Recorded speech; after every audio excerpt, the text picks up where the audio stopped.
তার চাঁদের সাথে সম্পর্ক। বলেন অনেক আমল কার সাথে সম্পর্ক? চাঁদের সাথে। এই জন্য আমাদের আরবি তারিখ জানা জরুরি, চাঁদের হিসাব রাখা জরুরি। এই জন্য ফতোয়া কিতাবের মধ্যে আসছে কোন এলাকায় কেউ যদি আরবি তারিখ না জানে তাহলে ওই এলাকার সময় গুণাগার, কমপক্ষে হইলেও কিছু লোক হইলেও আরবি তারিখ জানতে হবে। কারণ আরবি তারিখ জানা এটা ফরজে কিফায়া। তো কেউ যদি জানে বাকিদের পক্ষ থেকে আদায় হয়ে যাবে। তো দেখেন আমরা কিভাবে সময়টা কাটাচ্ছি, সেকেন্ড থেকে মিনিট, মিনিট পার হয়ে আমরা ঘন্টা, ঘন্টা থেকে দিন, দিন থেকে সপ্তাহ, সপ্তাহ থেকে মাস, মাস থেকে বছর, এরকম অতিক্রম করেই কিন্তু আমরা একটা বছর অতিক্রম করে ফেলেছি। বিগত গত মাসে আমরা যে বছরের মধ্যে ছিলাম সেটা 1445 হিজরি ছিলাম। বলে 1445, আজকের যে হিজরিটা এটা 1446 হিজরি, 46, মানে নতুন একটা আরবি বর্ষে আমরা কি করলাম? অবস্থান করলাম।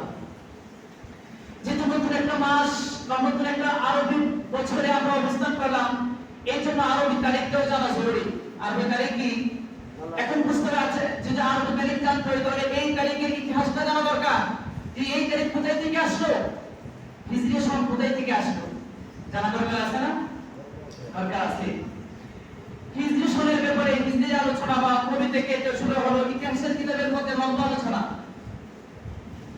এমনকি ইমাম ইবনে কাসির রাহমাতুল্লাহি আলাইহি প্রসিদ্ধ গ্রন্থ, একটা গ্রন্থ আল বিদায়া ওয়ান নিহায়া 4 নম্বর খণ্ডের 510 নম্বর পৃষ্ঠার মধ্যে উনি তিনটা কারণ উল্লেখ করেছেন। বলেন কয়টা কারণ উল্লেখ করেছেন? হিজরি সম্পর্কে তিনটা কারণ উল্লেখ করেছেন। এক নম্বর কারণ হলো সমস্ত সাহাবায়ে কেরামের উপস্থিতিতে হযরত ওমর ফারুক রাদিয়াল্লাহু তাআলা আনহু হিজরতের 17 বছর পরে এই আরবি তারিখ চালু করেছেন। কত বছর পরে? 17 বছর পরে। একটা ঘটনাকে কেন্দ্র করে, ঘটনা কি ছিল? আল্লাহু আকবার। একদিন হযরত ওমর ফারুক রাদিয়াল্লাহু তাআলা এর শাসনামলে এক ব্যক্তির বা দুই ব্যক্তির ঋণ সম্পর্কে দেনা পাওনা আদায় করবে, এই সম্পর্কে একটা ডকুমেন্ট, দলিল হাতে আসলো হযরত ওমরের কাছে। দলিলের মধ্যে লেখা ছিল যে সে ঋণ পরিশোধ করবে শাবান মাসে। বলেন তো কোন মাসে? শাবান মাসে।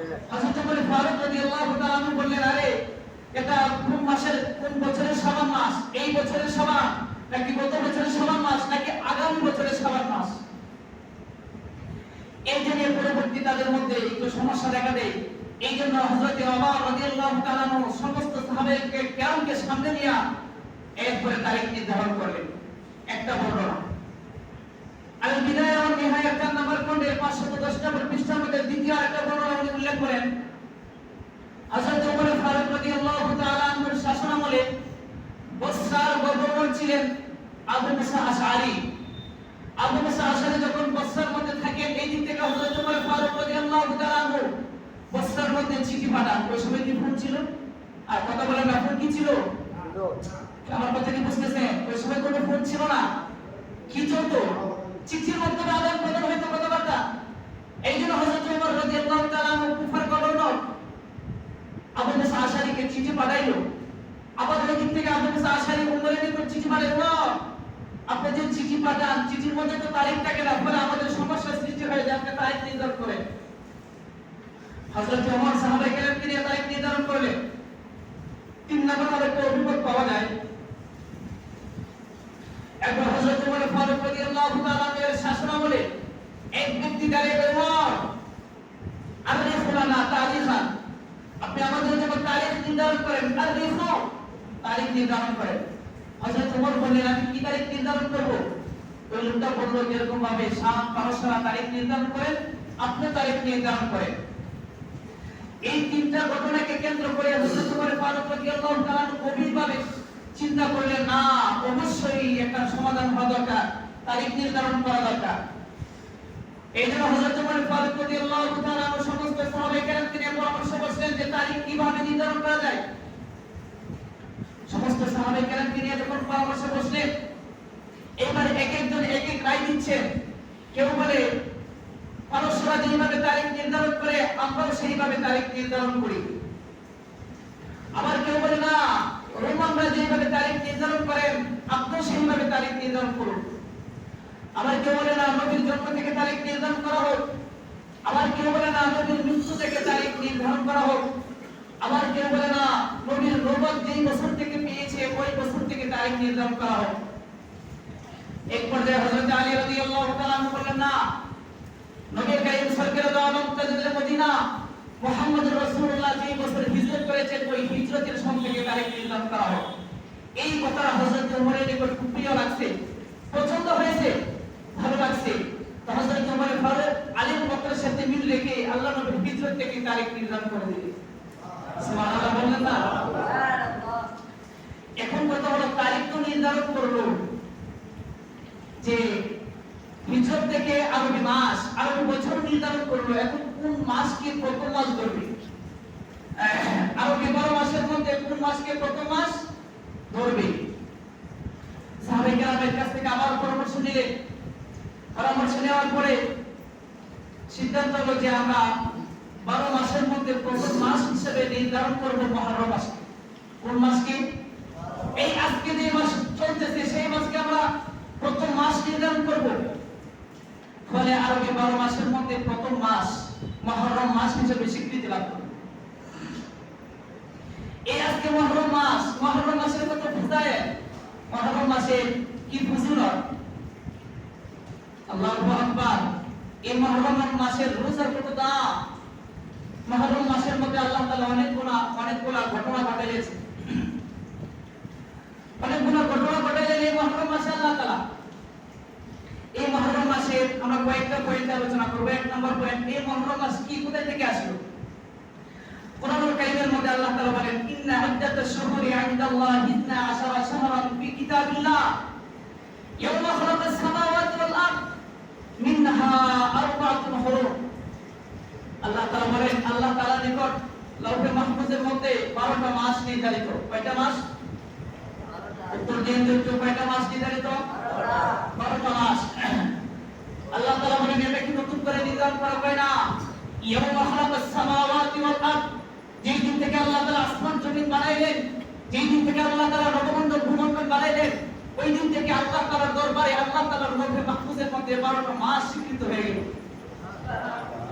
আল্লাহ তাআলা বলেন, শুধু তাই না, এই 12টা মাসের মধ্যে আরবাতুল হুরুম 4টা মাসকে আমি আল্লাহ সম্মানিত করলাম।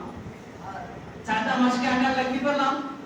সম্মানিত করলাম। কোরআনুল কারীমের এই আয়াতের মধ্যে কোন 4টা মাস সম্মানিত এই কথা কিন্তু নাই। এই কথা কি বলছে যে কোন 4 মাস সম্মানিত? না, শুধু বলছে 4টা মাস সম্মানিত, কিন্তু কোন 4 মাস এটা কিন্তু কোরআন শরীফের মধ্যে নাই। এবার হাদিসে আপনি যান, রাসূল কারীম সাল্লাল্লাহু আলাইহি ওয়াসাল্লাম হাদিসের মধ্যে বলেন, সহিহ বুখারী 3197 নম্বর হাদিস, রাসূল কারীম হযরতে আবি বাকরা থেকে হাদিসটা আসছে, আবি বকর না, আবি বাকরা, হযরতে আবি বাকরা থেকে হাদিসটা আসছে। উনি বলেন, الزمن قد استدارك كهيئة يوم خلق السماوات والأرض। আল্লাহ তাআলা যেদিন আকাশ সৃষ্টি করেছিলেন ওই দিন থেকে আকাশ যেইভাবে অতিক্রম, জমিন বা সময় যেইভাবে অতিক্রম করছে, আজও সেইভাবে কি করছে? অতিক্রম করছে। শুনো, as-sanatu 12 শাহরান মিনহা আরবাতুন হুরুম।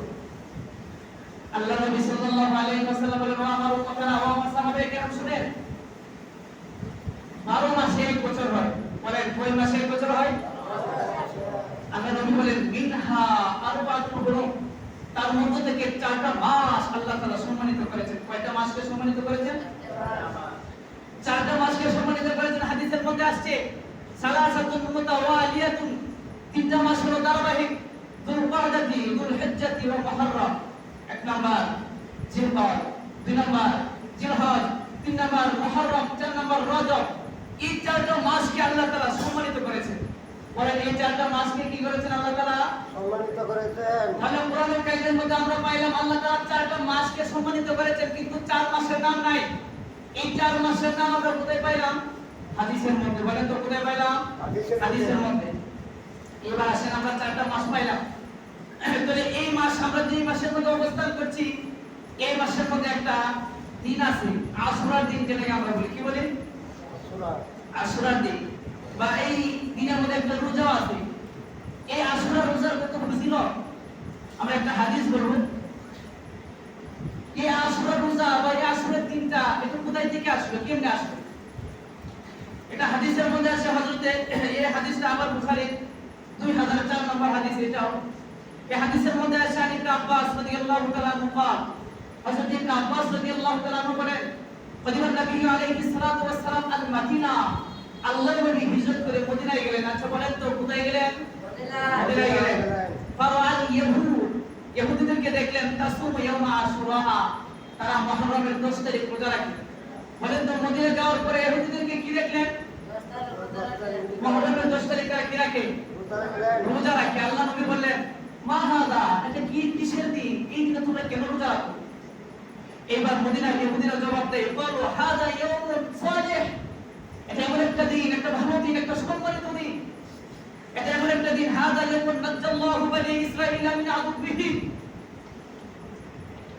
এটা এমন একটা দিন যেই দিনের মধ্যে আল্লাহ তাআলা বনি ইসরাঈল হযরত মুসা আলাইহিস সালাম এবং তার সাথী সঙ্গীদেরকে ফেরাউন এবং তার কবল থেকে মুক্তি দিয়েছিলেন। কার কবল থেকে মুক্তি দিয়েছিলেন? ফেরাউন এবং তার কবল থেকে মুক্তি দিয়েছিলেন। বলে তাসামা মুসা, এজন্য হযরত মুসা আলাইহিস সালাম রোজা রাখলেন। এজন্য আমরা রোজা রাখি। আল্লাহ নবী বললেন, ফা আনা আহাব্বু বি মুসা মিনকুম, আরে এই কথা কেমনে সম্ভব? আমি তো অনুসরণ করার দিক থেকে তোমাদের চাইতে মুসা অধিক নিকটবর্তী, তো রোজা রাখার বেশি হকদার তো আমি। এজন্য আল্লাহ নবী সাল্লাল্লাহু আলাইহি ওয়াসাল্লাম বললেন তাসামাহু, এরপর আল্লাহ নবী রোজা রাখলেন। ওয়া আমারা বি সিয়ামিহি, সাহাবায়ে কেরামকেও, মুমিনদেরকেও, মুসলমানদেরকেও রোজা রাখার আদেশ দিলেন। সুবহানাল্লাহ। তাইলে আশুরার রোজাটা আমরা কেমনে পাইলাম? আল্লাহ নবী মদিনায় গেলেন, যাওয়ার পরে দেখে মদিনার মানুষ ইহুদিরা রোজা রাখে। আল্লাহ নবী জিজ্ঞাসা করলেন, ও মদিনার ইহুদিরা, তোমরা এই দিনে কেমনে রোজা রাখো, কি কারণে রোজা রাখো? মদিনার ইহুদিরা বলল, হাদা ইয়াউমুন সালিহ, এটা একটা সম্মানিত দিন। এই দিনে আল্লাহ তাআলা হযরত মুসা এবং তার বাহিনীকে ফেরাউনের বাহিনী থেকে মুক্তি দিয়েছিলেন। ফিরে আমরা মুসা আলাইহিস সালাম রোজা রেখেছিলেন, এই জন্য আমরা রোজা রাখি। এই কথা শোনার পরে রাসূল আকরাম বললেন, তাহলে তো এই রোজা রাখার ব্যাপারে আমি বেশি হকদার। এজন্য আল্লাহ নবী ওই বছর রোজা রাখলেন এবং সাহাবায়ে কেরামকে রোজা রাখার নির্দেশ দিলেন। আমরা 3 নম্বর পয়েন্টে যে আলোচনা করব, আশুরা রোজার গুরুত্ব কি? রোজা রাখলেন, কিন্তু আশুরা রোজার গুরুত্ব কতটুকু? এই ব্যাপারে আমাদের হাফসা থেকে একটা হাদিস আসছে। আমাদের হাফসা থেকে একটা হাদিস নাসাই শরীফের 2416 নম্বর হাদিসের মধ্যে আসছে। হযরত হাফসা রাদিয়াল্লাহু তাআলা বলেন, قالت أربع لم يكن يدعوهن النبي صلى الله عليه وسلم, চারটা জিনিস এমন আছে যে চারটা জিনিস আল্লাহ নবী জীবনে কোনোদিন ছাড়েন না। বলেন চারটা জিনিস কি করেন নাই? জীবনে ছাড়েন নাই। তার মধ্যে থেকে এক নম্বরে হলো সিয়াম আশুরা, মুহররম মাসের 10 তারিখের রোজা আল্লাহ নবী জীবনে কোনোদিন ছাড়েন না। সুবহানাল্লাহ। তার বলেন তো এই রোজার গুরুত্ব আসিফ যে আল্লাহ নবী রাখছে নাকি গুরুত্ব নাই বিলে রাখছে? গুরুত্ব আসিফ যে আল্লাহ নবী রাখছে, যে আল্লাহ নবী যার কোনো গুনাহ নাই, আল্লাহ আখির সমস্ত গুনাহ মাফ, যে নবী জান্নাতের সুসংবাদপ্রাপ্ত পূজার থেকে এই নবী এই দিনের মধ্যে গুরুত্বপূর্ণ দিনে গুরুত্বপূর্ণ রোজা রেখেছেন। তাহলে আমাদের কি রোজা রাখার দরকার নাই? মুরব্বিদের মনে হয় নাই দরকার, কারণ তারা তো মনে করেন আমরা ভিতরে গেছি অনেক বছর আল্লাহ তাআলা নিয়ম করে দিয়েছে, এমন নাই।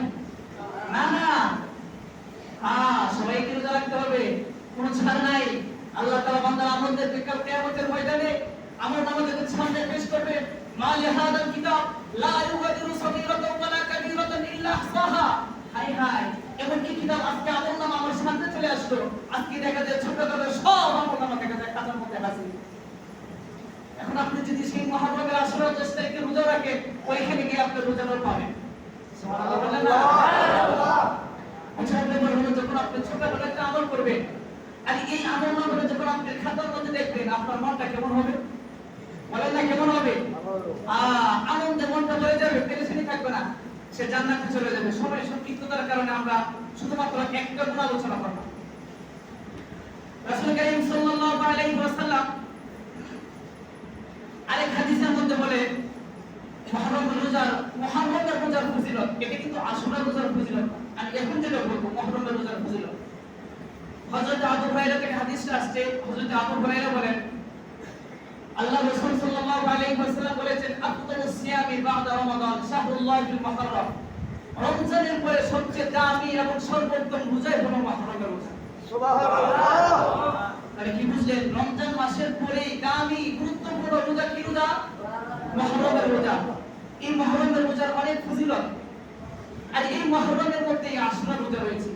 মুহররমের মধ্যে আশুরা রোজা। আশুরা রোজার কি ফজিলত আরেকটা হাদিস শোনাই আপনাদেরকে, যে হাদিসটা তিরমিজি শরীফের 752 নম্বর হাদিসের মধ্যে রাসূল আকরাম সাল্লাল্লাহু আলাইহি ওয়াসাল্লাম বলেন যে সিয়ামু ইয়াউমি আশুরা ইন্নী আহতাসিবু আলাল্লাহি আন ইউকাফফারা সানাত আল্লাতী ক্বাবলা। কেউ যদি মুহররম মাসের 10 তারিখে তথা আশুরা রোজা রাখে তাহলে আল্লাহ তাআলা তার সামনের 1 বছরের সমস্ত গুনাহ মাফ করে দেন। সুবহানাল্লাহ। এই হাদিস শোনার পরে আমরা রোজা রাখবো না? আমার কথা কি বুঝতেছেন? এই হাদিস শোনার পরে আমরা কি রোজা রাখার জন্য চেষ্টা করব না? করব না? চেষ্টা করব। আরে ভাই শুনেন, কারণ কিয়ামতের ময়দানে আল্লাহ তাআলা যখন হিসাবের কাজ করে দাঁড় করাবেন, যদি জিজ্ঞাসা করেন একটা আমল নামার কারণে, একটা নেকির কারণে হয়তো আপনি জান্নাতে যেতে পারবেন না। ওই সময় বুঝবে যে একটা নেকির, একটা আমল নামার কত দাম। এইজন্য আল্লাহ তাআলা আমাদেরকে এই আশুরা রোজা রাখার তৌফিক দান করুন। আমিন।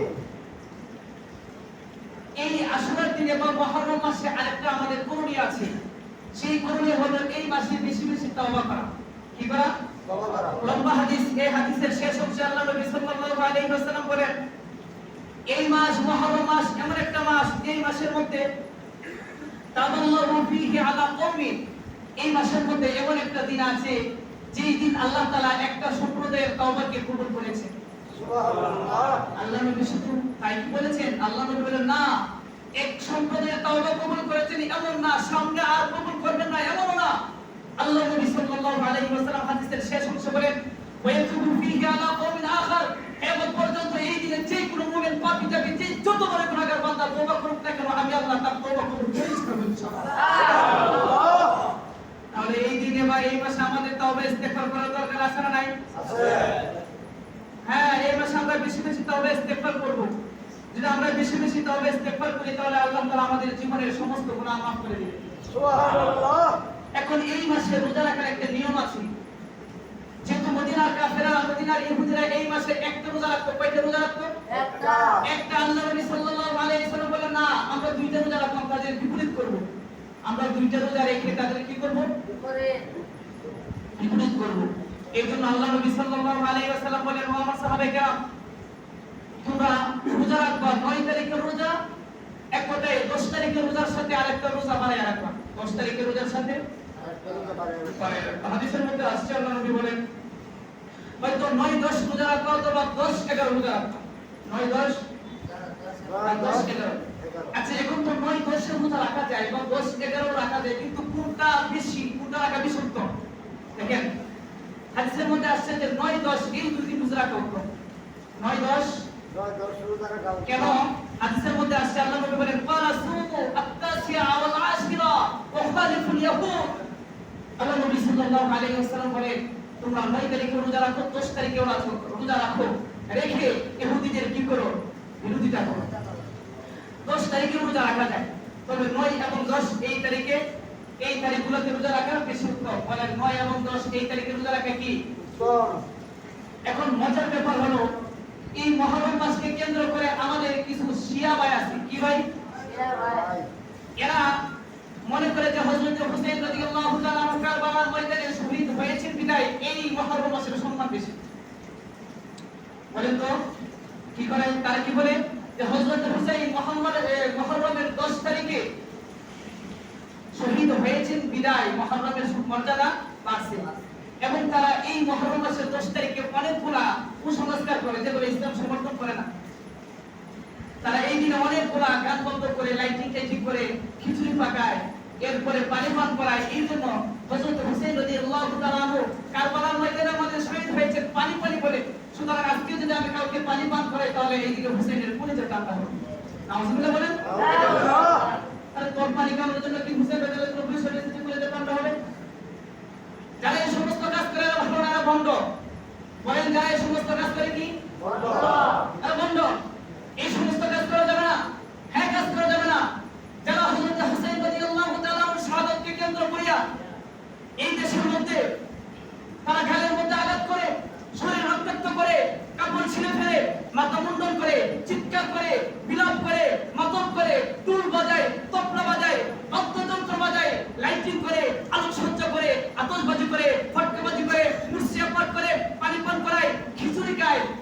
আমাদেরকে প্রতিদিন ওই মুহররম মাসের 10 তারিখ আসার পরে যারা বাচ্চাদেরকে রাস্তায় পাঠিয়ে দেয় ওরা আবু জাহেল বন্ধ শয়তানের দুশমন রাসূলের দুশমন। তুমি বলেছো তোমার সম্মানের কারণে তুমি শরীরের মধ্যে আঘাত করার কারণে কি মুহররমের মর্যাদা বেড়ে গেছে? তুমি মনে করছো যে তুমি মুহররমের 10 তারিখের মধ্যে একটা চাবুক দিয়ে পিঠের মধ্যে আঘাত করো রক্ত বের হয়ে গেল মনে হয় হযরত হুসাইন রাদিয়াল্লাহু তাআলা আনহুর শাহাদাতের মর্যাদা বেড়ে গেছে? না না না, তোমাদের ধারণার উপর আমি আপনাদেরকে একটু উদাহরণ দিলে বুঝবেন। আচ্ছা বলেন তো দেখি হযরত হুসাইন রাদিয়াল্লাহু তাআলা আনহু আগে মৃত্যুবরণ করেছেন নাকি আল্লাহ তাআলা আসমান জমিন আগে বানাইছেন? আল্লাহ তাআলা আসমান জমিন আগে বানাইছেন। এই আয়াতের মধ্যে আল্লাহ তাআলা বলেন ইন্না ইদ্দাতাশ শুহুরি ইনদাল্লাহি 12 শাহরান ফি কিতাবিল্লাহ ইয়াওমা খালাকাস সামাওয়াতি ওয়াল আরদ মিনহা আরবাতুন হুরুম। আল্লাহ নবী সাল্লাল্লাহু আলাইহি ওয়াসাল্লাম বলেন আল্লাহ তাআলা বলেন আমি আল্লাহ তাআলার নিকট মাস 12টা। আল্লাহ তাআলার নিকট মাস কয়টা? 12টা। কই এই 12টা মাস নতুন কোন মাস না। ইয়াওমা খালাকাস সামাওয়াতি ওয়াল আরদ, যেদিন থেকে আল্লাহ তাআলা আকাশ জমিন বানাইলেন, যেদিন থেকে আল্লাহ তাআলা নবমণ্ডল ভূমণ্ডল বানাইলেন, ওই দিন থেকে আল্লাহ তাআলা দপ্তরে আল্লাহ তাআলা 12টা মাস নির্ধারণ করে দিলেন। কয়টা মাস নির্ধারণ করলেন? 12টা মাস। এরপর আল্লাহ তাআলা এর মধ্যে বলেন মিনহা আরবাতুন হুরুম, 12টা মাসের মধ্যে 4টা মাস সম্মানিত। আচ্ছা বলেন তো দেখি 4টা মাস সম্মানিত কখন থেকে? যখন আল্লাহ তাআলা আকাশ এবং জমিন বানাইলেন। তাহলে যারা এই কথা বলে যে হযরত হুসাইন রাদিয়াল্লাহু তাআলা আনহু শাহাদাত করার কারণে মুহররমের মর্যাদা বাড়ছে, তাদের কথা কি সঠিক?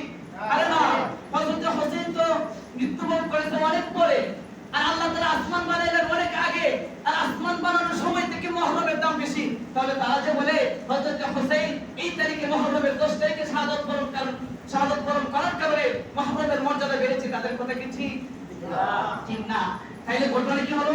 এখন কথা হলো যে মুহররমের 10 তারিখ হযরত হুসাইন রাদিয়াল্লাহু তাআলা আনহু শাহাদাত বরণ করার কারণে হযরত হুসাইন রাদিয়াল্লাহু তাআলা আনহু শাহাদাতের মর্যাদা বেড়ে গেছে।